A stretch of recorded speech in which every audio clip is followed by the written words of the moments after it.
La última ocasión, en este apartado ya último de la metafísica, este curso amplio de filosofía católica, estábamos hablando básicamente acerca de la imposibilidad de reducir el Evangelio a una mera reconstrucción literaria, es decir, como si se tratara de un mero constructo humanamente realizado. E incluso mencionamos que justo por ello el Evangelio adquiere esta especie de tetralogía unitaria que se presenta siempre como una entrega, ¿no? Una entrega renovada que se dirige de manera muy concreta a la comprensión creyente, ¿no? Es decir, a la recepción y la asimilación de lo que en principio nos es ofrecido. De tal manera que entonces a nosotros nos corresponde, si es que nos llamamos o nos decimos por lo menos creyentes, dar pie a esa continuidad de transmisión. Y esa continuidad de transmisión es precisamente lo que se llama fidelidad. Es decir, en latín se entiende mucho mejor esto porque la palabra es fides. Y carga, digamos, lleva esta carga de fe también en el sentido de un compromiso de fidelidad con respecto a aquello que hemos recibido y que también por ende estamos llamados a transmitir. Por eso la fe no solamente se reduce a una especie de certeza psicológica o de autoconvencimiento interior. De hecho, decir yo tengo fe es algo impropio, porque la fe no se limita a una dimensión netamente subjetiva, sino a una correspondencia con aquella realidad objetiva que nosotros no fabricamos, que nosotros no nos adueñamos, pero a la cual de hecho nos incorporamos. Y es precisamente tal incorporación la que da pie pues a la configuración de la iglesia viva. Es decir, de esas piedras vivas que ya el gran apóstol San Pedro había mencionado en una de sus cartas. Precisamente la configuración de la iglesia como esta construcción de piedras vivas. Y por eso la comunión con la iglesia representa a su vez la comunión con la fides, es decir, con la fidelidad. En pocas palabras, con la fidelidad al Señor Jesús. Por eso no es accesoria ni tampoco secundaria la iglesia. De hecho, la iglesia es la confirmación, como lo hemos mencionado ya en otras ocasiones, la configuración más radical de la comunión con la verdad, es decir, de la comunión con Jesús. De ahí pues que entonces, si nosotros no nos mantenemos en esa continuidad de transmisión, no formamos parte de esta iglesia. Es decir, ya no estamos pues dentro de ese corpus amplio de comprensión creyente que en efecto remitirá en todo caso a la fe católica. No estamos hablando ya, digamos, de su concreción, precisamente de su encarnación en tanto evangelio. Ahora, en segundo punto, y ese es a partir de lo que comenzaremos en esta ocasión, podemos decir entonces que el convencimiento de que aquella reconstrucción única no es posible, ¿se acuerdan, no? Como dijimos que la iglesia tuvo razón al rechazar la propuesta de un Tasiano que quería hacer un evangelio único, significa que el mensaje de Jesús nos resulta asequible también a nosotros, precisamente porque se trata de algo real y vivo, precisamente gracias al eco histórico que ese mensaje ha adquirido. Ahora, cuando se menciona de un eco histórico, precisamente se está mencionando de esta línea de continuidad en la cual el Evangelio ha quedado inserto dentro del acontecer propio de nuestra realidad. De hecho, si quisiéramos poner una imagen para entender mejor esto del eco histórico, podríamos hablar de la herencia y el testamento. En primer lugar, esta dinámica ayuda muy bien a comprender lo que aquí hemos mencionado, porque la herencia remite a algo que uno no ha producido. De hecho, en principio, una herencia es algo recibido por algo ajeno a otro. Esa es una herencia. No es algo que me dejan, pues, es algo que a mí me dan. Bueno, el Evangelio en este sentido es herencia. Se nos ha dejado, se nos ha dado a nosotros precisamente como seres humanos. Pero al mismo tiempo, esta herencia recibida, este regalo recibido, se tiene que convertir en un testamento. Es decir, lo recibo, ¿no? Esta herencia que yo he recibido, la tengo precisamente que asimilar, la tengo que encarnar. y a continuación la tengo que transmitir, en este caso, a los que están por venir. Aquellos que en efecto también dependerán en gran medida de mi propia labor personal de transmisión, es decir, de mi propio compromiso en este asunto de la fidelidad creyente. Así pues, el Evangelio, en su eco histórico, constituye herencia y testamento. Es algo que recibimos, pero que al mismo tiempo asimilamos y legamos, dejamos para otros. Y esto es lo que ha ido dando pie precisamente a ese eco histórico, que no es otra cosa más que la permanencia real del Evangelio en este mundo. Pensemos, por ejemplo, ¿no?, lo que menciona muy bien Joseph Ratzinger en los primeros capítulos de esta obra tan luminosa que es Jesús de Nazaret, cómo menciona que lo peculiar de Jesús en su relación con la tradición, en este caso con la tradición históricamente definida del judaísmo en el tiempo en el que aparece Jesús, no consiste en rechazarla, de hecho no la rechaza. ¿Qué hace? La recoge. Y al recogerla, la asimila, dando pie al surgimiento de algo enteramente nuevo. Y es esta misma línea de continuidad la que el cristianismo ha realizado desde, precisamente, ¿no?, la ejemplaridad del propio Jesús. Y esto es algo importante. De ahí pues que el Evangelio se mantenga a partir de este eco histórico continuado que atravesará todos los tiempos. Y dicho sea de paso, dentro de este eco histórico, cada uno de nosotros de manera muy particular y de manera muy personal estamos llamados a asumir el papel de incorporación que ciertamente nos haya tocado. Por ejemplo, la asimilación, ¿no?, la recepción, la asimilación y la transmisión del Evangelio en el mundo contemporáneo. Ya sea, por ejemplo, como empresario, como profesor, como padre de familia, como incluso quizá divorciado, o casado, o soltero, o pobre, o rico, o sano, o enfermo, no importa. Lo que importa es esa novedad que hará surgir el Evangelio a partir de su auténtica recepción, de su profunda asimilación y por lo tanto de su genuina transmisión, es decir, el testimonio, ¿no? Esta pues es la dinámica del testimonio. Ahora, gracias a este eco histórico es que se ven sus propias posibilidades. Recuerden, estamos hablando del Evangelio. Esto es tanto la riqueza de aspectos que posee como los importantes matices que encierra. Es decir, el Evangelio no es una escritura, ¿no?, estrictamente lineal. Vamos, por decir algo que los padres de la iglesia se percataron muy pronto, que el Evangelio, la escritura, no es algo estrictamente literal. Esto es lo importante. De hecho, por ejemplo, ¿no?, ya los padres de la iglesia se habían dado cuenta de que, en efecto, la escritura posee una dimensión literal. Esto es indudable. Está escrito de esta manera, ¿no? Hay una escritura, hay pues una literalidad. Pero no solamente es, por ejemplo, la única dimensión. También posee una dimensión espiritual. E incluso, como por ejemplo lo destacara en su momento de una manera muy insistente San Gregorio Magno, también posee una dimensión moral. Entonces, a esto se remite el hecho de que se recupere la riqueza de aspectos que el propio Evangelio posee, así como esos importantísimos matices que de hecho encierra. Y esto es algo fundamental que nosotros comprendamos. Porque son estos matices, por decirlo así, la flexibilidad que el Evangelio posee para poder encarnarse en cualquier momento histórico. Es decir, bajo cualquier época.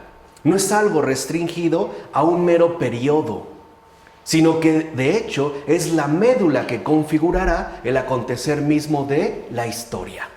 Por eso es totalmente acertado, es decir, es conforme a la verdad, llamar a Jesús el Señor de la historia. No es que la historia precisamente lo limite, como a veces nosotros solemos suponer cuando hablamos de un antes de Cristo y un después de Cristo, como si fuera una incidencia. No, es Él más bien el que en efecto atrae hacia sí todo el acontecer histórico a partir de su propia revelación. Por eso podemos darnos cuenta que a final de cuentas ese eco, es decir, en gran medida también podríamos decir nosotros, esa tradición viva, ¿no? Por eso mencionamos las piedras vivas, esa transmisión viva, esa testificación viviente, dice más sobre la realidad del Evangelio que todas las reconstrucciones literariamente posibles, ya que sus respectivos criterios siempre seguirán siendo discutibles, en tanto se trate de una mera reconstrucción literaria. A ver, entendamos. Una cosa es hacer análisis textual de la Biblia, lo cual requeriría un estudio profundizado, erudito, etcétera, y que no es, algo inapropiado, pero no basta si en efecto no se da al mismo tiempo una encarnación viviente de la palabra. En pocas palabras, la Biblia no solo se estudia, se vive, se encarna, se testimonia.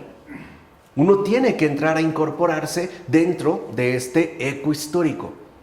Por eso muchas veces, aunque alguien sea un profundo erudito, ¿no?, de los estudios bíblicos, puede ser que carezca de un completo contacto con la palabra, de una completa comunión con Jesús.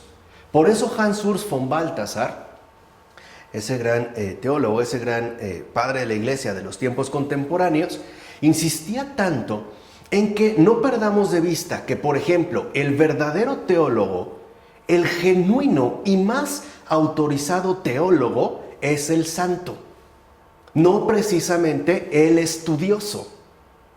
No es esto precisamente lo que nos llevaría a la esencia más fina y más fundamental del propio Evangelio. Si no, bastaría con realizar un estudio de especialización, por ejemplo, incluso en hebreo, en griego y en latín, para poder acceder al Evangelio. No se trata de ello. No solamente es un estudio, es una incorporación, en este caso, vivencial. ¿Por qué? Porque a partir del énfasis que se pone, por lo menos desde mediados del siglo XIX, en la debida autorización que deberá traer consigo el especialista, se mutila la comunión precisamente con el Evangelio. Es decir, ya no se establecería una relación profunda con él, sino que se asumiría, a final de cuentas, como un objeto más entre otros, como algo que podemos mantener a la distancia y al cual incluso podemos someter a nuestros propios criterios de estudio. En este caso, llámese interpretación. Y el aspecto más radical de Balthasar es cuando afirmó con toda razón que la teología se hace de rodillas. Es decir, no se hace sentado únicamente especulando alrededor de un libro, sino que se hace comulgando con esa verdad viviente que tiene muchas cosas que decirnos. En el Apocalipsis dice: entonces fui al ángel y le dije que me diera el librito, y él me dijo: tómalo y devóralo. Te amargará las entrañas, pero en tu boca será dulce como la miel. Es justo esta relación, o sea, ingiérelo, incorpóralo, o sea, asimílalo. Ahora, ¿será dulce? Claro, ¿no? Será dulce recibir, pero ¿por qué amargará las entrañas? Porque hará no mi voluntad, sino la voluntad. Porque entrará en contradicción con mi propia postura, es decir, en este caso con mi propio yo. Por ejemplo, para mucha gente el Evangelio lo que le gusta es que endulza la boca, lo que dice es muy lindo, pero tragarlo ya cuesta, asimilarlo es morir. O sea, ese es como el punto importante, ¿no? Asimilar ya el Evangelio es morir. Incluso cruzar, ¿no?, esta amargura de la deserción de uno mismo, o sea, la renuncia a uno mismo, que es precisamente lo que Jesús había mencionado. Entonces, es fundamental que nosotros entendamos ello para que podamos abordar el tercer aspecto. En la literatura neotestamentaria, y esta es la idea más importante, la diferencia entre esquema y realidad queda mucho más abierta respecto a la cuestión aquí discutida. Aunque ya lo habíamos mencionado y definido, vamos a hacer brevemente un recordatorio del significado tanto de esquema como de realidad. ¿Qué es un esquema? Es una propuesta intelectualmente elaborada. Eso es un esquema, ¿no? Cuando nosotros elaboramos un esquema, lo que hacemos es una construcción, una propuesta intelectualmente elaborada, la cual no necesariamente coincide, por ejemplo, con la propia realidad. Podríamos decir que estaríamos dentro de este conflicto permanente entre lo subjetivo y lo objetivo. Aquí es donde entraría en juego precisamente, ¿no?, esta respectiva tensión. Lo veremos ahorita un poco más adelante. Pero sí es fundamental que nosotros nos demos cuenta, pues, que no se trata de que nosotros nos quedemos únicamente con los criterios explicativos que nos resulten más convincentes, sino que nos abramos paso a través de esos esquemas hacia esa realidad infinitamente más amplia de la que nosotros seremos capaces incluso de concebir. Quisiera para esto mencionar un ejemplo muy peculiar. El gran Santo Tomás de Aquino elabora una obra realmente extraordinaria.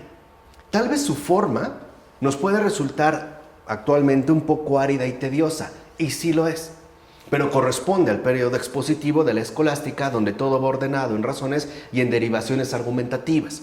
Pero lo que él dice sustancialmente es verdaderamente extraordinario.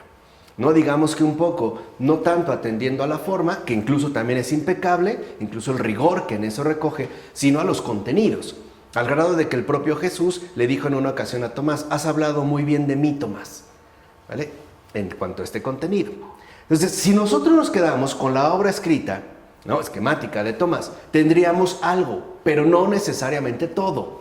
Y él mismo lo comprobó cuando, una vez ya en edad adulta, y de haber escrito su gran obra, ¿no?, que nosotros también conocemos como la Suma Teológica, que no es la única que escribió, pero es como el compendio mayor, ¿no? Tiene otra obra que me parece más, al menos quizá necesaria para los tiempos contemporáneos, que es la Suma contra los Gentiles, ¿no?, bastante cara, por cierto, pero ya se puede acceder en sus 2 volúmenes, en una edición bastante cuidada.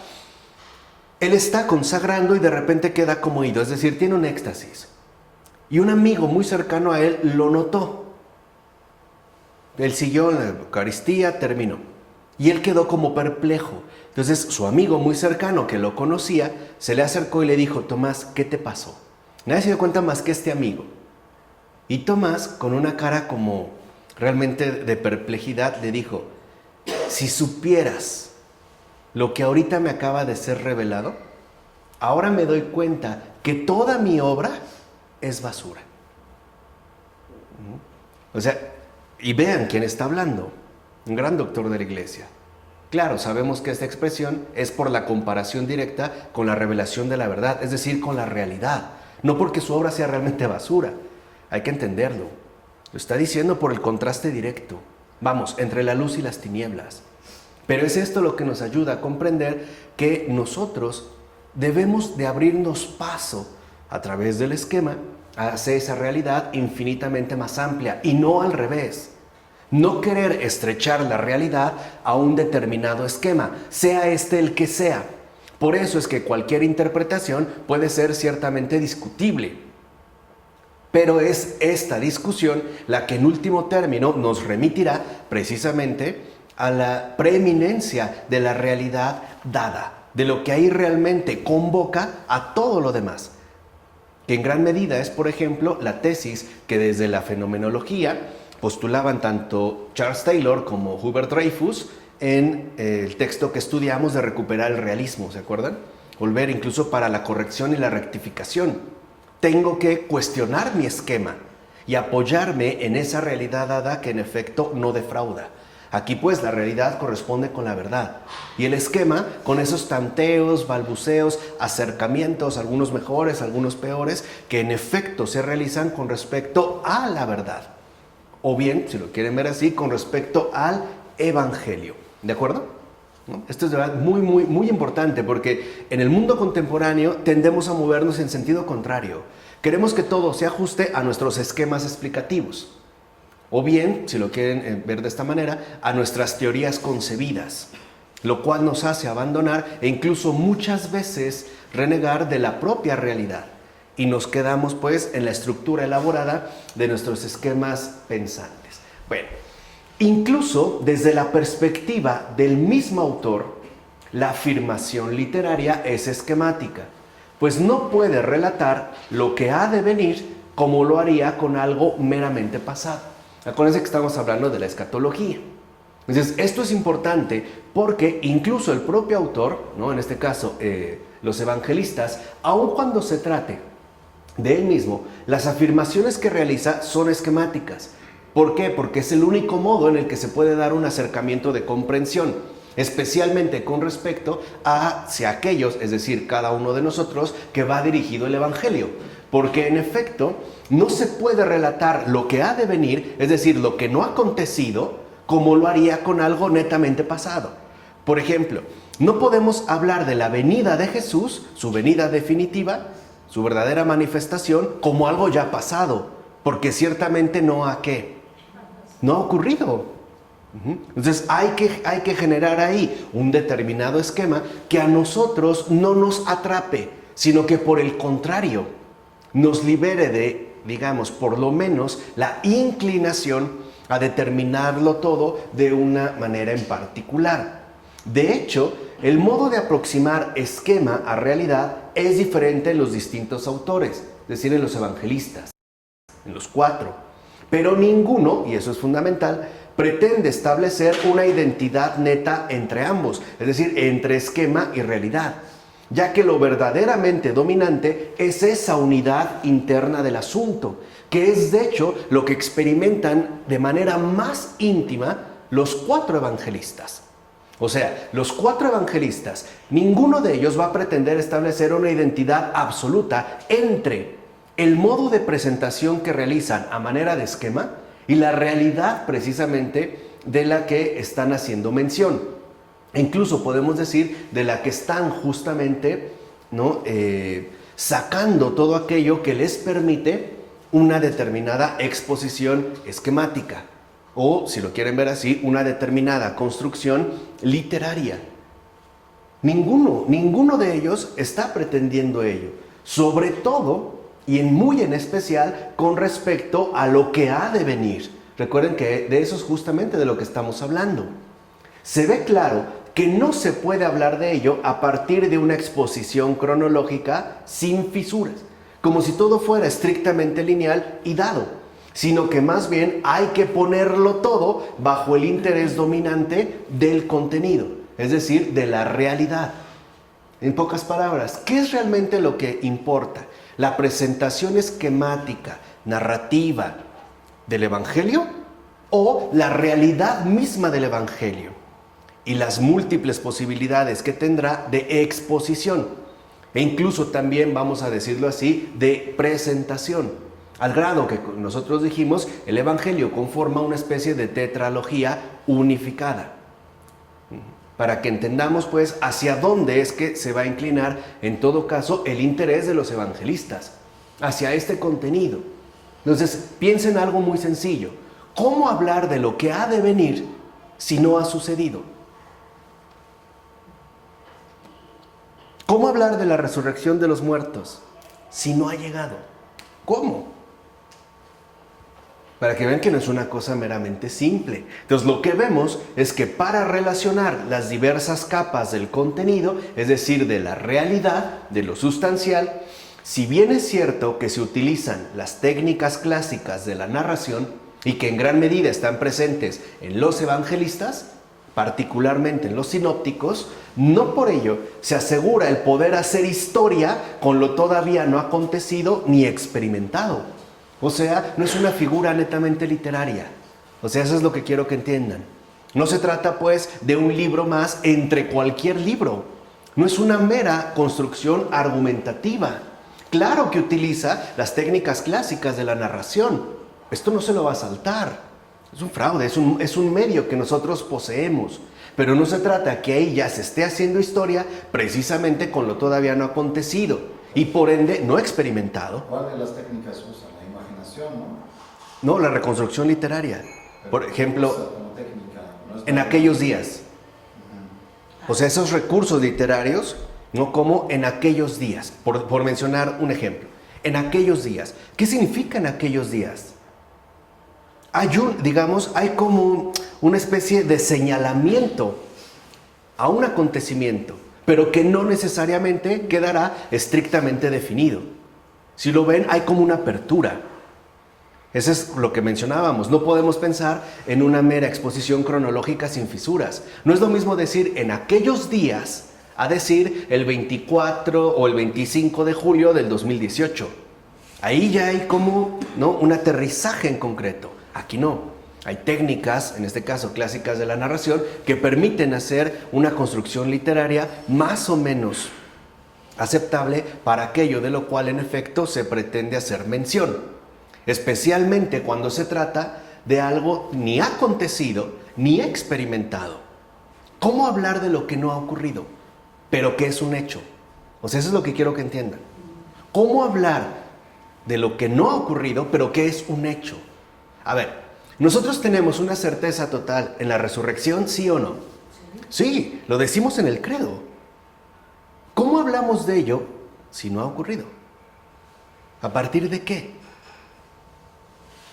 ¿Cuál es el esquema que utilizamos? Figuras, imaginación, ¿no? Ok, y de manera muy precisa, utilizamos un recurso. Hechos históricos antecedentes. También. Y un recurso más concreto. Hacemos una confesión. Por eso decimos creo. Estamos utilizando también un recurso. Creo en ello que no ha acontecido, pero que es un hecho. Aquí, si lo ven, no nos estamos moviendo pues en la mera situación lineal cronológicamente establecida, ¿no? Como si todo fuera estrictamente datable pues o fechable. Por eso la vida del creyente literalmente, ¿no?, fluctúa entre el tiempo. Incluso tampoco podría ser estrictamente apresada en un momento determinado. Esto se ve muy claro, por ejemplo, en el caso de los santos. Un San Francisco de Asís, ¿de verdad es un santo del siglo XII? No. También actual. También es actual. Un San Charbel, una Santa Rita, San Pedro. ¿Por qué es actual? Precisamente porque están, digamos, concretando aquello que, a pesar de que no ha acontecido como tal, ya se refleja con una garantía total. Es decir, a partir de la resurrección de Jesús. Son como anticipos, pues, de aquello que está por llegar.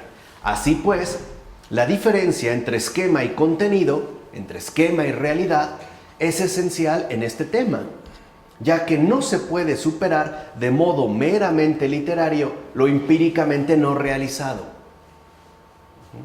Y eso es algo importante. No se puede superar de modo meramente literario lo empíricamente no realizado, sino que habrá que dar lugar al avance mismo de la realidad progresiva para que sea ella quien aclare la amplitud del esquema ofrecido. Entonces, lo que se logra aquí es que, en efecto, el esquema trata de enunciar lo empíricamente no realizado y da pie a que la realidad progresiva, el acontecer real del cual formamos parte, vaya aclarando poco a poco la amplitud del esquema ofrecido. Por eso el Evangelio también es actual y vigente para cada uno de nosotros. Incluso sabemos que lo será hasta el fin del mundo. No tendrá una connotación cronológica estricta. Vamos, no tiene fecha de caducidad. Por eso lo que en el Evangelio está escrito se va corroborando, a pesar de que es, ¿no?, una mención literaria de lo empíricamente no realizado, de aquello que todavía no ha acontecido. En efecto, se va realizando, se va encarnando gradualmente a partir del avance progresivo de nuestra propia realidad. Y es eso lo que irá aclarando la amplitud de este esquema. Es decir, aquí la situación es distinta. Por ejemplo, para entender un libro cualquiera, no sé, pensemos en una tragedia de Shakespeare, pues uno tendrá que adentrarse en la obra y adentrarse en el autor. En el caso del Evangelio, el autor es Dios mismo y su respectivo actuar en toda la creación. Entonces, cuando, por ejemplo, una persona tiene una conversión, entiende que lo que ha sido escrito en el Evangelio se ha realizado en su propia persona. Se ha encarnado en su propia persona. Y esto significa, por un lado, que aquello que hacía mención o lo que enunciaba el Evangelio, es decir, en este caso, digamos, el esquema como un recurso literario de lo empíricamente no realizado, es verdad. Pues eso es un poco lo que yo quiero que entiendan. Se tiene que dejar precisamente, ¿no?, que la realidad realice su respectivo avance, ciertamente progresivo, histórico, pues vivo, para que de manera gradual se vaya aclarando poco a poco la amplitud del propio Evangelio, es decir, del esquema ofrecido, en este caso de la escritura, del Evangelio escrito. En todo caso, lo que sí es fundamental, es que se trata pues de la idea hermenéutica fundamental. ¿Qué es la hermenéutica? Es esta disciplina más o menos reciente, ¿no?, estructurada, desarrollada sobre todo por Hans-Georg Gadamer, y que es la ciencia, o traducido, se suele asumir, como una ciencia de la interpretación. ¿Cómo dijiste que es? Hermenéutica. Hermenéutica. Hermenéutica, ¿no? Es aquella ciencia o disciplina. De hecho, hay un libro de Gadamer, 2 volúmenes, que se llama Verdad y Método. Y precisamente él va como perfilando de una manera ya más sistemática, más sólida, esta línea fundamental que ha sido muy importante para el siglo XX y también para el siglo XXI y que se llama hermenéutica. Es decir, el modo de interpretación, aquello que apelaría precisamente al recurso de la interpretación. Entonces, la idea hermenéutica, en este caso fundamental, es esta. La historia posterior, lo que se realiza posterior, lo que acontece después, pertenece a la atención profunda del texto mismo. El Evangelio hace mención, mediante su forma, de lo empíricamente no realizado. Bueno, pero es la historia posterior, lo que acontece después, lo que en efecto remite a la atención fundamental del propio texto. De tal manera que, vamos, lo que está escrito en el Evangelio se tendrá finalmente que corroborar históricamente y no al revés. Por eso nosotros no podemos ir en sentido contrario.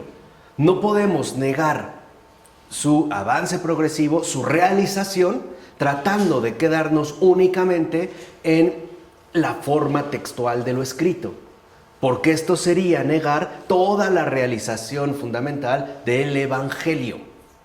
Y ese es el problema al que muchos remiten, ciertamente, ¿no? Ya lo hemos comentado en algunas otras ocasiones.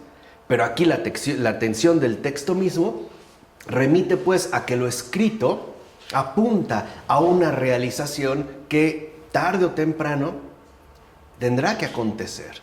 Y una vez acontecido, en efecto, ya nos mandará hacia esa atención profunda que está como lo sustancial en el caso del Evangelio. Ahora, esa historia posteriormente acontecida no proporciona solamente comentarios posteriores.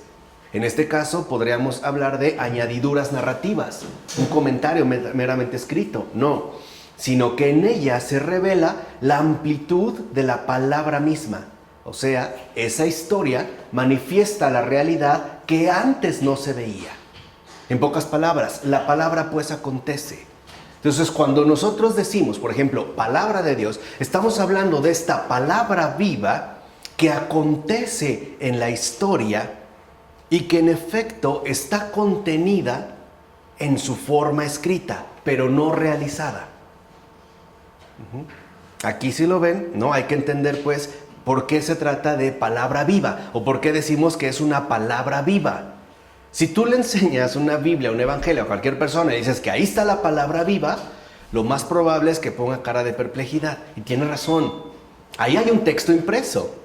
Pero no estamos pues solamente con algo escrito, estamos con una palabra viva. Entonces, esa es la historia donde se va reflejando precisamente la amplitud de esta palabra. Y es la historia la que va a poner de manifiesto aquello que antes justamente no se veía, a pesar de que estaba escrito. Pero se va encarnando, se va realizando. Esta es pues la palabra. Por eso para nosotros la palabra incluye todo el Antiguo Testamento y todo el Nuevo Testamento. Es decir, para nosotros en realidad se trata de una sola ¿qué? palabra. Por eso si lo ven en nuestra celebración litúrgica, cuando se acaba de realizar la primera lectura, puede incluirse incluso, sobre todo ya se hace referencia, salvo en ciertas celebraciones muy especiales, referencia al Antiguo Testamento. Y al terminar, ¿qué se pronuncia? Palabra de Dios. No se dice Antiguo Testamento, se dice palabra, porque en realidad el Antiguo y el Nuevo Testamento conforman una sola y única palabra. Y es su realización histórica la que en efecto la irá poniendo al descubierto. O sea, el Evangelio no es un asunto enteramente textual, de estudio, sino de vivencia y por ende también de realización. ¿Se entiende? Por eso, dicho sea de paso, es que la explicación de estos textos, incluso la asimilación del oído, dijimos, eso es explicación, sigue siendo esencialmente incompleta. ¿Por qué? Porque le falta la historia que lo revele, que la revele. No es una cuestión meramente erudita o de estudio. No, le hace falta la historia que ciertamente la revele. Por ejemplo, Jesús dice, ¿no? Cuando sea elevado de la tierra, atraeré a todos hacia mí. ¿En ese momento aconteció? No, ni siquiera lo habían elevado. Sabemos que está hablando de la cruz, ¿no? San Juan lo dice. No ha pasado.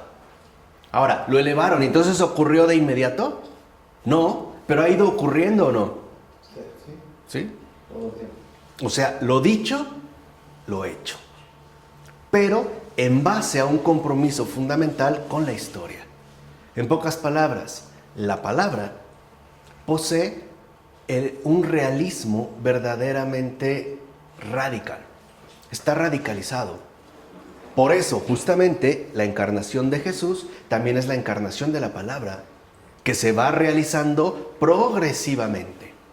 Por eso, aunque un santo o un santazo dé una explicación extraordinaria de la palabra, aunque no necesariamente sea incorrecta, sí será incompleta, porque no la puede abarcar, porque Él no es la palabra, más bien Él es realización de esa palabra. Y justamente lo que se puede hacer es testimoniar, nosotros dijimos, ¿no? Testificar, pero no encapsular, por ejemplo, mediante una especie de explicación definitiva, rotunda y contundente. Porque entonces lo que hacemos es mandar al carajo a Dios, o sea, la palabra, y tratar de quedarnos con el esquema explicativo, que a nosotros en todo caso nos resulte precisamente más convincente. Entonces, aun cuando se dé una gran explicación, hará falta pues esa historia, ese acontecer de la palabra que en efecto revele el contenido que ahí ha sido enunciado. Entonces lo que nosotros podemos decir es que la palabra ya habló. Ahora esta palabra tendrá que cumplirse, tendrá que acontecer. Por eso, por ejemplo, un recurso de la narrativa clásica es en aquellos días. Claro, es decir, en aquellos días sucedió esto, pero esto también se va a tener que acontecer. Y esa es la manera en la cual la palabra se manifiesta como algo verdaderamente efectivo y real. Es decir, no es una mera invención literaria. Porque muchos creen que solamente, ¿no?, uno se puede sugestionar leyendo la Biblia. No, uno tiene que entrar, transformarse. Y pues incorporarse, no incorpore, dijimos, volverse uno con esta palabra viva en carne propia. Es decir, en este caso con toda la vida. Así como sabemos, ¿no?, en el Génesis, ¿qué sucede? Dios dice y luego ¿qué? Se hace. Estoy diciendo luego, no en un sentido estrictamente temporal. Ya no podemos manejar esos esquemas meramente rígidos, ¿no? Dios dijo tal, y aconteció. Entonces, ¿qué va primero? La palabra. Y después vendrá el acontecimiento, el hecho. La palabra se revela. Los hechos manifiestan precisamente, ¿no?, esta preeminencia de la palabra. Hay pues en este caso una confirmación. A ello se debe también, y fíjense qué importante es, a ello se debe también que Juan pueda penetrar auténticamente en la profundidad de la palabra una generación después.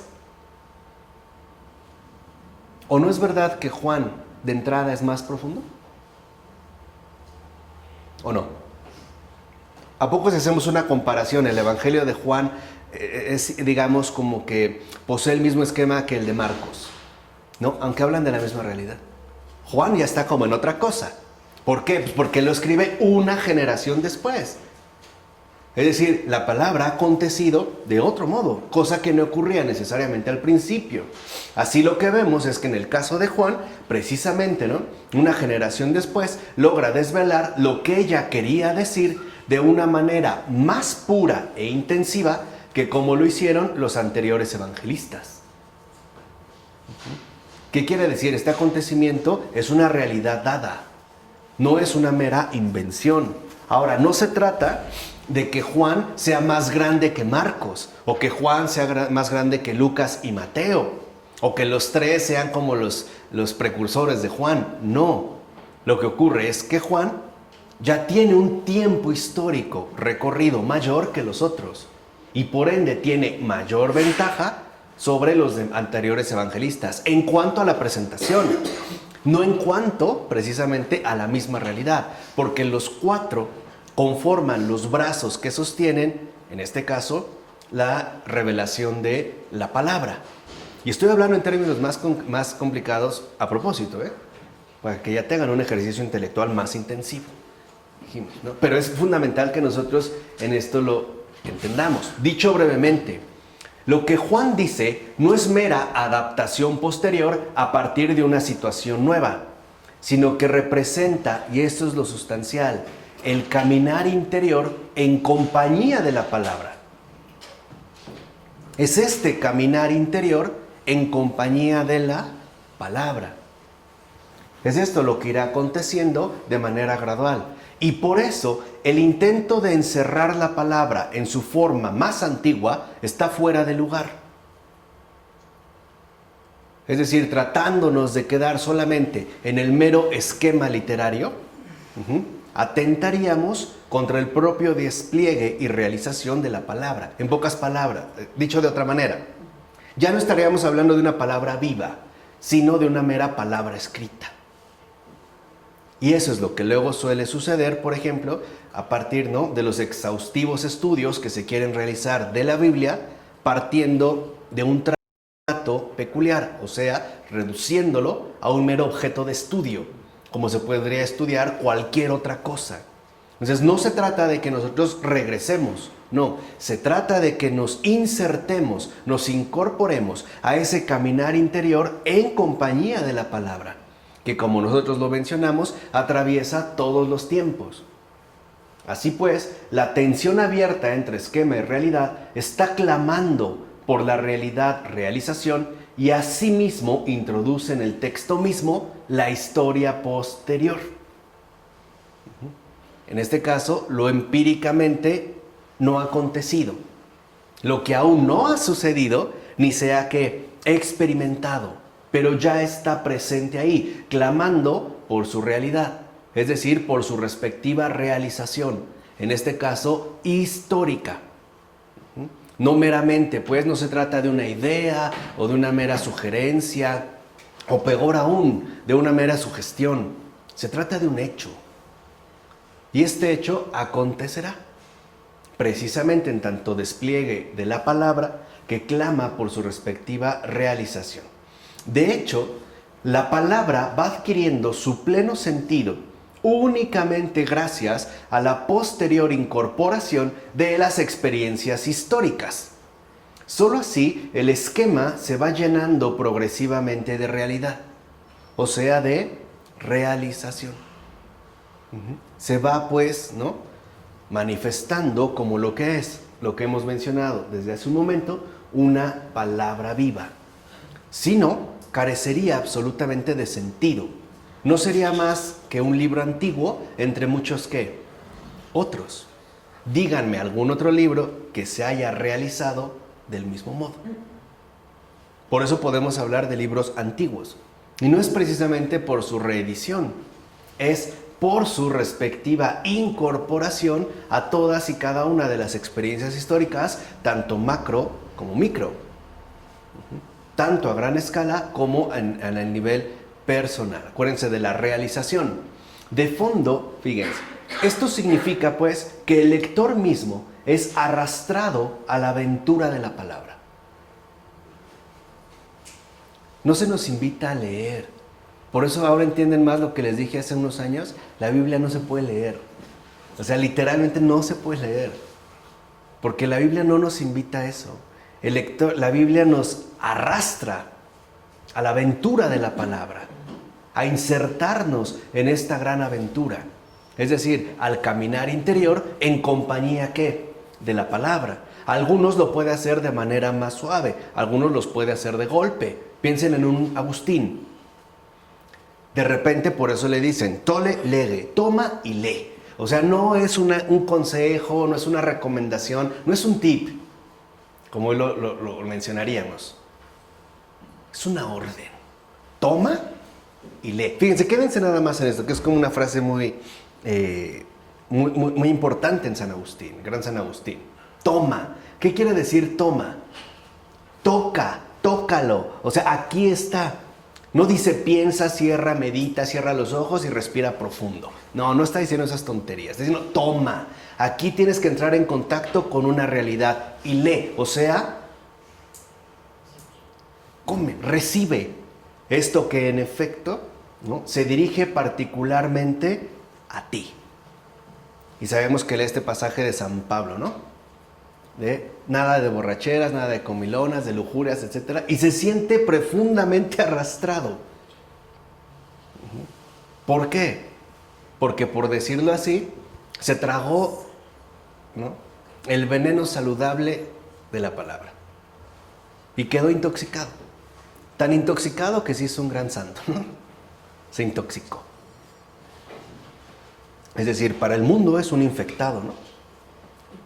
Vamos a utilizar una expresión muy bella. El que realmente se deja arrastrar a la aventura de la palabra quedará infectado de santidad. Uno se infecta de santidad, con la palabra viva.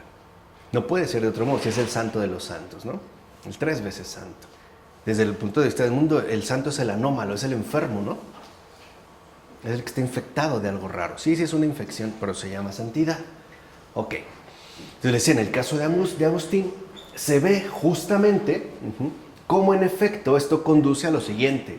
No se puede comprender la palabra más que siendo copartícipe histórico de realización. Ese es un cristiano.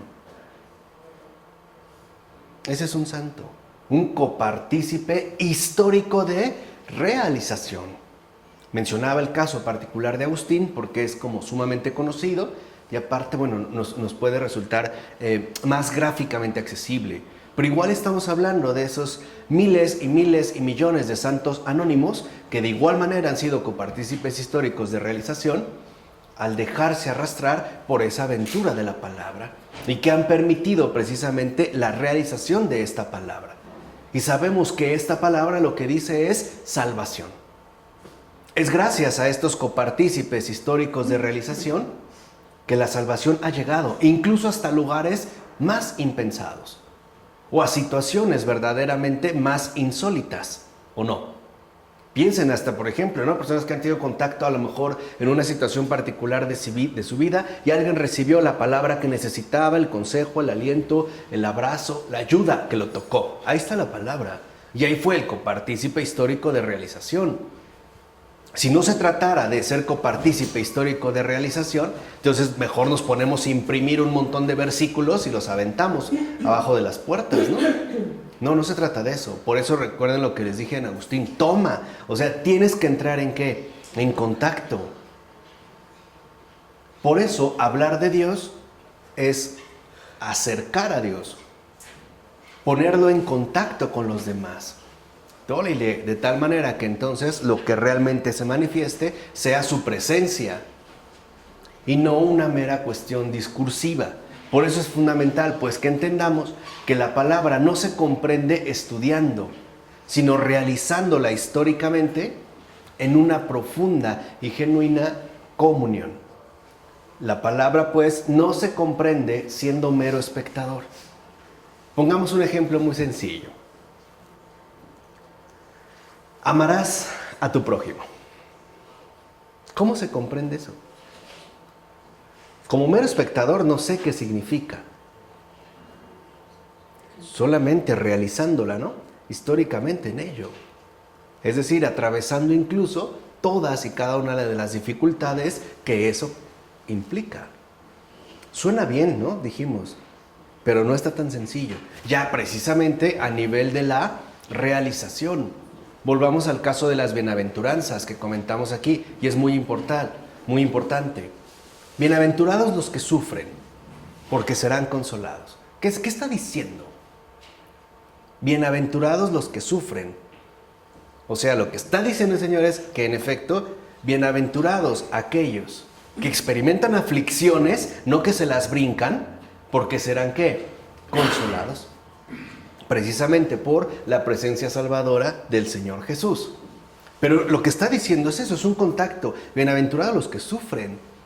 No está diciendo bienaventurados los que no sufren, porque se la pasarán de maravilla. No está diciendo eso. O sea, está apelando pues a una incursión de realización, a ser copartícipe histórico de realización, a vivirlo pues, como yo les mencioné, en carne propia. Por eso es tan extraño que muchos pensemos que si nos hacemos cristianos, que si somos discípulos de Cristo, entonces no vamos a sufrir absolutamente nada. Y por eso a veces no entendemos bien la realidad de los santos. Hay gente que dicen, es que cómo sufren, ¿no? Son los sufridores. ¿Qué dijo la bienaventuranza? Bienaventurados los que sufren porque serán ¿qué? Consolados. Han sufrido, sí, pero ¿por qué no hablan también de las grandes consolaciones que tuvieron? ¿Tuvieron sufrimientos extremos? Sí, pero tuvieron consolaciones más grandes. Y justo por esta mutilación, por no entender que se trata de ser copartícipe histórico de realización, muchos le tienen miedo a los santos. E incluso cuando hoy en día hablamos de santidad, estamos pensando de entrada en un sufrimiento insoportable. Tú dirás a alguien que va a ser santo y de entrada le da miedo. Pero le da miedo por lo que tendrá que sufrir o pasarla muy mal. Y eso no es cierto. Pero ya se está aclarando esto, Marco, ¿no? ¿Será? Sí, ahorita con la encíclica del Papa se aclara, ¿no? Que la santidad no es esto, ¿no? Claro, que está llamada incluso a los ámbitos cotidianos y ordinarios de nosotros. Pero vamos, esta imagen que se tenía del santo, o cuando alguien le solicita que haga algo, a lo mejor muy difícil, le dice, yo no soy un santo, o sea, yo no tengo nada que ver con eso. Pero es justo porque nosotros, vuelvo a repetir, al parecer nos desligamos bastante de la tensión fundamental entre esquema y realidad. Y nos quedamos pues más bien con un mero marco esquemático, ¿no? Un mero modo interpretativo, lo cual nos hizo irnos alejando cada vez más de la realidad concreta, en este caso de la palabra. Pensemos, recuerdo un ejemplo del Padre Pío. En una ocasión, ¿no? Él está en una oración intensa y tiene una imagen amplia de las personas que están yendo a la guerra. Sobre todo de los que están yendo en pecado mortal sin haberse confesado, etc. Y el Padre Pío en ese momento dice, Señor, yo me ofrezco por ellos, pero ten misericordia de ellos. Y el Señor le responde, y en ese momento le cayó como un rayo en la cabeza que lo dejó completamente llagado, desde aquí hasta el pie, al grado de que quedó tumbado. Se tuvo que arrastrar y ir dejando sangre, ¿no? Pero una vez que esto sucedió, ¿qué fue lo primero que hizo el Padre Pío? ¿Ponerse a berrear y a llorar? Ah, te manchaste, se te pasó la mano, no, si exageraste. No, lo primero que dijo es sonriendo, gracias Jesús. Bienaventurados los que sufren, porque serán ¿qué? Consolados. Ahí está. No solamente nos quedemos con, claro, quedó fulminado, sino también quedó profundamente consolado. Pero ahí es cuando nosotros no queremos ciertamente dar el paso. Es decir, nos queremos alejar de esta coparticipación histórica de realización. Ahora, por supuesto, el espacio de realización continúa abierto para la realidad creciente. Es decir, dependiendo cualquier época histórica, bajo cualquier circunstancia, este espacio de realización sigue abierto para esta realidad creciente. Por eso se acuerdan que cuando estudiamos Pavel Ferensky, exactamente ese punto de continuidad, Ujú. Ahora quedamos claro en dónde precisamente estamos insertos. Y por eso dijimos que veríamos maravillados figuras absolutamente nuevas y sorprendentes de santidad. Y hasta les dije, no se preocupen, ya están entre nosotros, ya están con nosotros.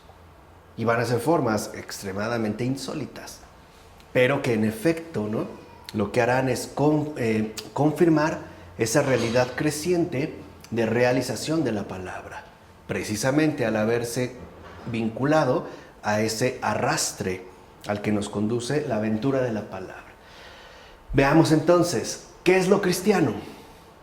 Podríamos decir que lo cristiano transita la senda de la verdadera asimilación de la palabra y por ende se mueve siempre en la estrecha vereda realmente existente entre antigüedad y actualidad. Por eso, en cierto sentido, habría que decir que la historia de la Iglesia continúa con lo que fundamentalmente ocurrió en la época de Jesús. ¿Por qué? Porque la diferencia actual entre esquema y realidad tiene su forma más radical en la diferencia existente entre la palabra del Antiguo Testamento y la realidad histórica de Jesucristo, que precisamente por no haber comprendido este aspecto o por haberse aferrado, ¿no?, a su propio esquema e interpretación, muchos incurrieron en graves herejías. Al grado, por ejemplo, ¿no?, arrianistas de considerar que el Dios del Antiguo Testamento es el castigador, el tirano, mientras que el Dios que nos revela Jesucristo es el Dios del amor, del perdón, de la paz.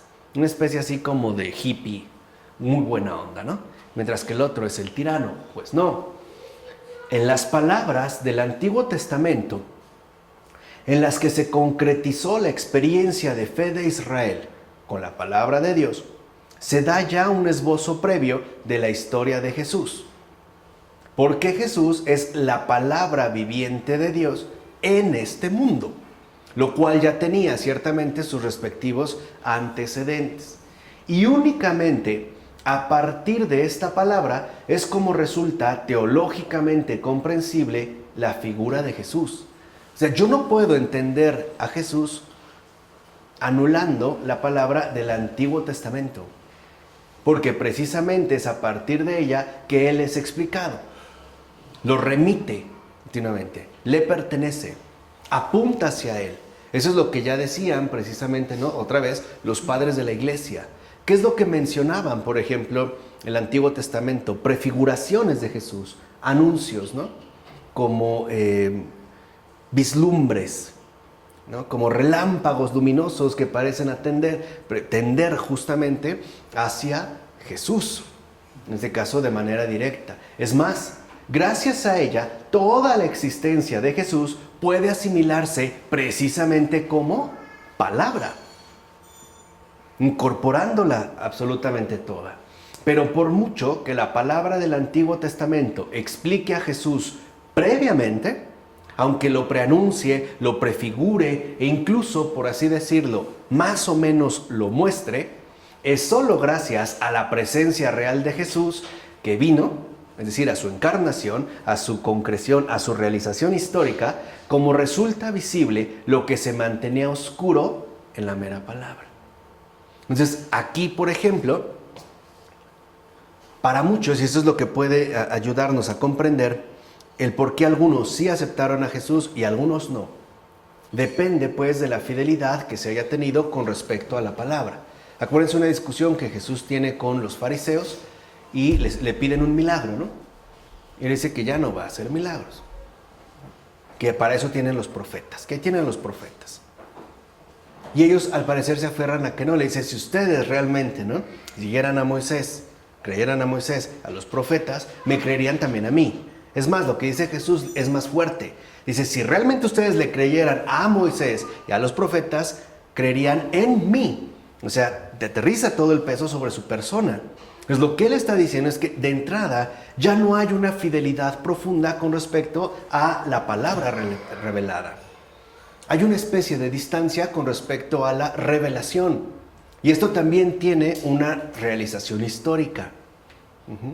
A partir, digamos, de la dispersión de Israel, sobre todo del segundo exilio babilónico, ocurre un conflicto profundo en el pueblo judío, porque se ven expulsados del templo. Y consta que ya se les había advertido desde hace mucho a través de los profetas, ¿no? Un montón de reclamos, anuncios y jalares y estirones. Bueno, al quedar precisamente, ¿no?, desligados del templo, y como es la referencia sustancial de su propia identidad y por lo tanto de su propia existencia, algunos no se van a mantener fielmente, digamos, en fidelidad a la palabra, y decidirán más bien implementar una nueva interpretación de aquello que está escrito.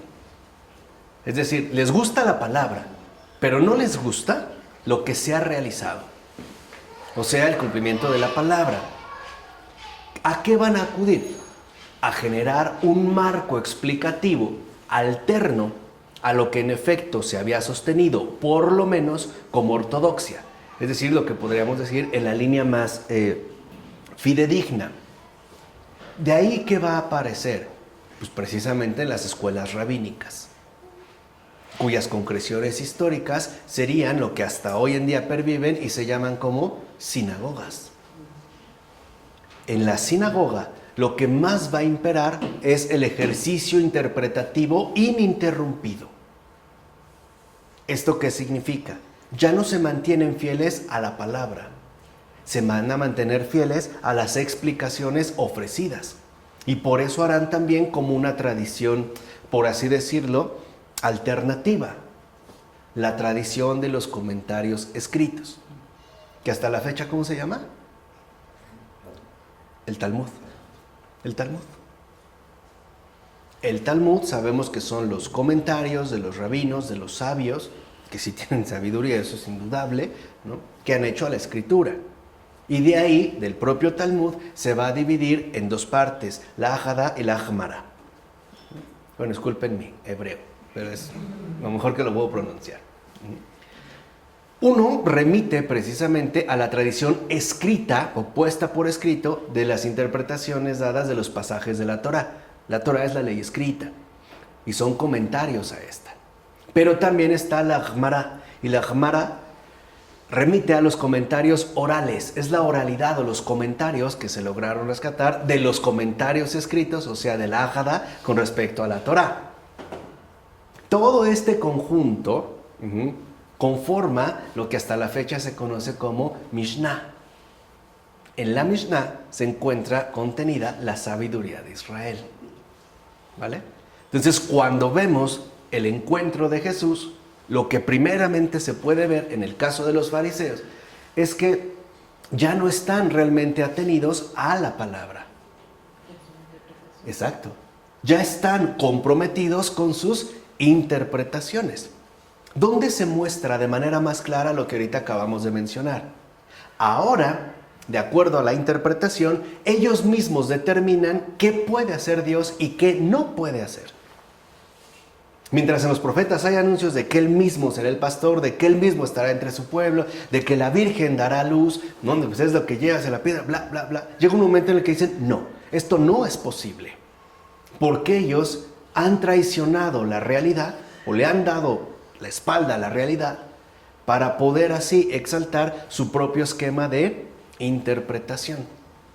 Por eso, incluso podemos ver cómo no les fue suficiente tener 10 simples mandamientos. Mejor 600 y tantos, ¿no? Son los que llevan el caso del judaísmo ortodoxo, que llaman ellos ortodoxo, ¿no? Que de hecho veremos, si uno indaga a fondo, cómo los fariseos en principio van a aparecer como una secta, como una vía radical, por lo menos a la antigua fe del pueblo de Israel.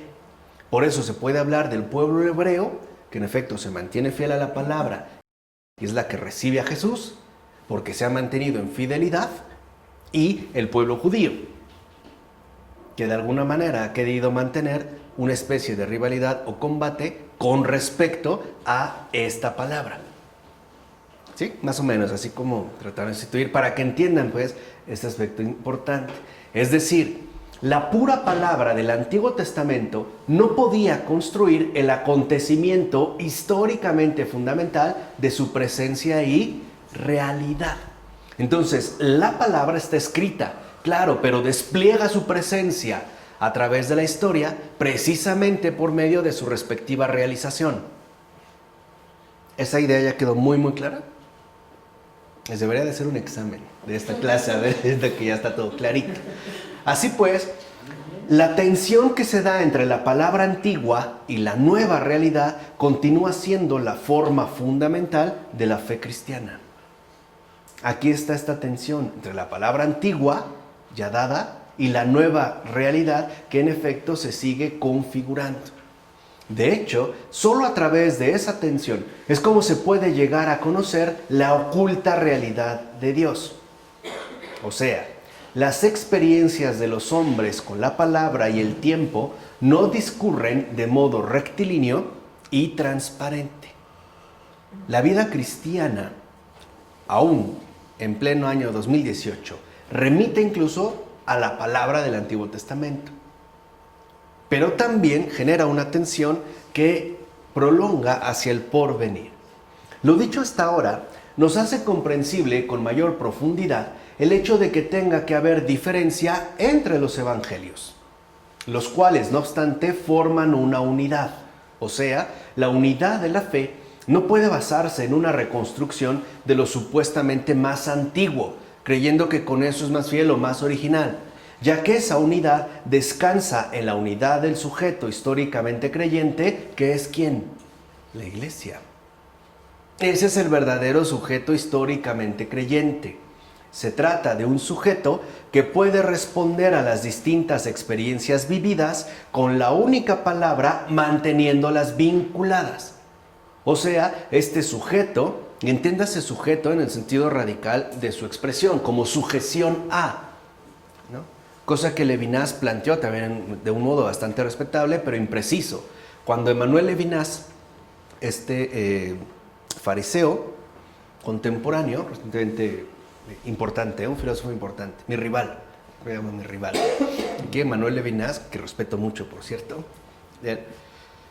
habla de sujeto, lo ponen en su manifestación radical como sujeción, como estar sujeto a, algo que te sujeta a. Y lo que él menciona es que nosotros estamos sujetos literalmente al otro, al absolutamente otro, que correspondería con aquella persona que no puedo reducir, por ejemplo, a mis propias condiciones, sino que tengo que reconocer en su alteridad absoluta, ¿no? Echen un ojito a Totalidad de Infinito. Librazo, vuela la cabeza, está bastante complicado, pero creo que es muy importante. Bueno, aquí precisamente hablamos de sujeto como sujeción a lo que está sujeto la historia, la Iglesia, en tanto el sujeto históricamente creyente que está sujeto a la verdad. Y es esta sujeción, o lo que la constituye en el único sujeto históricamente creyente, es su comunión con la verdad, que le permite llevar a cabo esta realización, pero siempre, ¿no?, en orden a lo ya dado o expresado por la palabra. Por eso es tan fundamental la comunión. E incluso la comunión entre esquema y realidad. Pues bien, podemos decir entonces que Jesús predicó el mensaje del reino de Dios sirviéndose de múltiples parábolas y que presentó ese reino como una realidad presente a la vez que futura, ¿o no? Cuando habla del reino de Dios parece que lo muestra algo ya muy claro, ¿no? Como algo presente. Por decirlo así, está y no está. Un poco como cuando se planifica una fiesta importante, ¿no? Está, pero no está todavía, ¿no? Hasta vemos las luces, el pastel, los bailes, pero todavía no está, ¿ok? La Iglesia en formación era consciente de ser fiel a este mensaje de los comienzos, precisamente al anunciar a Jesús como Cristo, es decir, como el que actúa en el Espíritu y en consecuencia como la forma más actual y realizada del reino. Incluso la propia persona de Jesús es una realidad presente a la vez que futura. Incluso podemos decir, es una realidad presente y ausente. Como verdadero hombre, ¿está presente? ¿No? ¿Qué pasó, Amanda? Ahora entiendo, Daniel. Porque ahora entiendo muchas cosas. Como verdadero hombre, ¿está presente o no? Sí, Lo tocan, hasta por eso le invita. Ahora, ¿como verdadero Dios está presente? Claro, mucho más. ¿En serio? Así de manera... No, de manera visible no, pero de manera... Por eso, es lo que quiero que entiendan, es que necesitamos abrirnos al misterio. Necesitamos un abrelatas contemporáneo que nos permita de nuevo comulgar con la verdad. Porque estamos escleróticamente... Aquí tenemos un doctor, lo que también, ¿no? ¿Ah, no? ¿Ah, no, tú no? Ah, bueno. Hoy te vi cara de doctor. Ya, aquí una futura doctora, ¿no? Escleróticamente endurecidos, ¿no? En nuestras propias estructuras esquemáticas. Lo que les pregunté de Jesús es muy importante para que entiendan cómo el misterio no es algo que podemos poseer, manipular y manejar a nuestro antojo. Jesús, como verdadero hombre, está presente, su presencia es real. Como verdadero Dios, no. Incluso hasta se manifiesta como algo impotente, al grado de que muchos no le creen que sea Dios, ¿o no? Es de lo que renegan. Y no obstante es Dios. Es verdadero Dios y verdadero ¿qué? Hombre. Cuando le dice a Felipe, ¿no? Quien me ve a mí, ve al Padre, vemos a Jesús y el Padre está ahí. Pero tiene una especie, ¿no? de manifestación por ausencia, no por falta. Y eso es lo que quiero que empiecen a entender, cómo el intelecto resbala. Y cuando yo empiezo a plantear este tipo de términos, seguramente en muchos de ustedes, y también para los que nos ven, lo primero que intentamos hacer interiormente es agarrarme a cualquier esquema que tenga a mano. Les dije, es dejarse arrastrar a la aventura ¿qué? De la palabra, donde tú ya no tienes el control. Donde tú literalmente das pasos en el camino de la fe. ¿Se entiende un poco lo que quiero transmitir o no? Es que si esta experiencia no se recupera, estamos de verdad, estamos atrapados en una red bastante densa y bastante dura en nuestros esquemas explicativos. No, o sea, dejarse literalmente, ¿no? Aventurarse al misterio. Dejar pues que el pensamiento sea iluminado por el Señor, donde las cosas no necesariamente tienen que ser contradictorias. Por eso es lo que yo les mencionaba, ¿no? Jesús habla del reino y se sabía él que Él está presente, pero al mismo tiempo, no. Al menos no de una manera completamente dada. Por ejemplo, cuando habla, dice, cuando resucite, ¿no? El Hijo del Hombre, lo habla como algo presente, pero no realizado. ¿O sí? Cuando anuncia su pasión en Getsemaní, está hablando de lo que va a padecer. Es necesario que el Hijo del Hombre sea entregado, ¿no? en manos de los pecadores, se la pase muy mal, se bla, bla. Pero no ha ocurrido. Necesariamente tiene que pasar. Pedro, justamente en este anuncio, no, Señor, yo no te abandonaré. Pedro, te aseguro que antes de que el gallo cante 2 veces, tú me habrás traicionado 3. Ya se lo dijo. Pero ¿por qué Pedro no lo acepta? ¿Por qué no lo reconoce? Porque en su esquema está establecido que él va a permanecer fiel, pase lo que pase. ¿Sucedió así? No. En el momento en el que Pedro finalmente niega a Jesús, la tercera vez, se le rompe su esquema. Entonces tiene un encuentro vivo con con la realidad. Lo que Jesús dijo es. ¿Sí se entiende? Eso es lo mismo que pasa con el Evangelio. Lo que Jesús dijo es. Y es esto lo que nos va configurando también como miembros vivos, piedras vivas de este sujeto históricamente creyente. Así pues, podemos afirmar que la cristiandad, mirando al resucitado, conocía, fíjense qué extraño, conocía una venida que ya había ocurrido. Realmente. Y por eso estaba convencida de que no anunciaba una mera teología de la esperanza, ¿no? De que esto puede ocurrir, pero sin base. De que no vivía de un mero mirar al futuro incierto, sino que podía llamar la atención sobre un ahora, puesto que la promesa se había convertido ya en presente, es decir, en acontecimiento histórico de realización. Y este presente es justo esperanza. En tanto presente, cargado ahora sí de ¿qué? De porvenir. De todo aquello que en efecto se dirige hacia mí. Traducido al terreno espiritual, todo esto significa que los creyentes conocían, por una parte, la alegría de Dios, y que por otra, padecían la tribulación de los tiempos. O sea, es una realidad. Es decir, sentían al Señor cerca. Piensen los apóstoles. Y en cualquier cristiano, sentían al Señor cerca. Pero igualmente sabían que el Señor tiene su propio tiempo.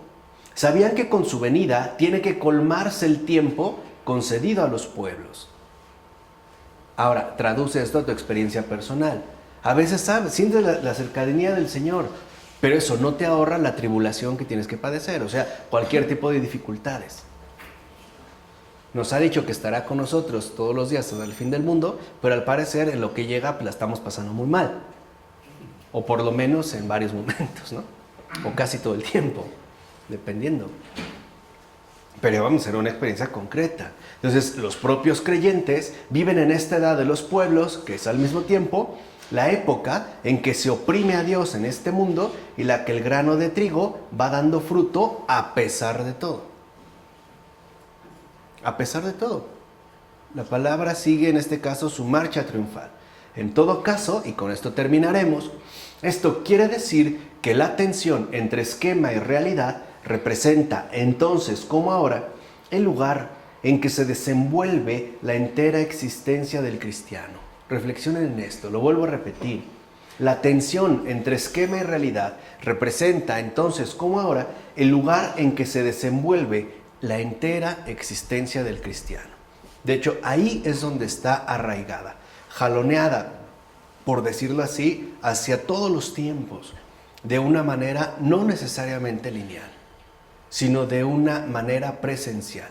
Es decir, en tanto acontecer vivo, históricamente dado de la palabra viva. Es decir, del testigo de Jesús. Vamos a dejar hasta aquí. En nombre del Padre, del Hijo, del Espíritu Santo. Amén.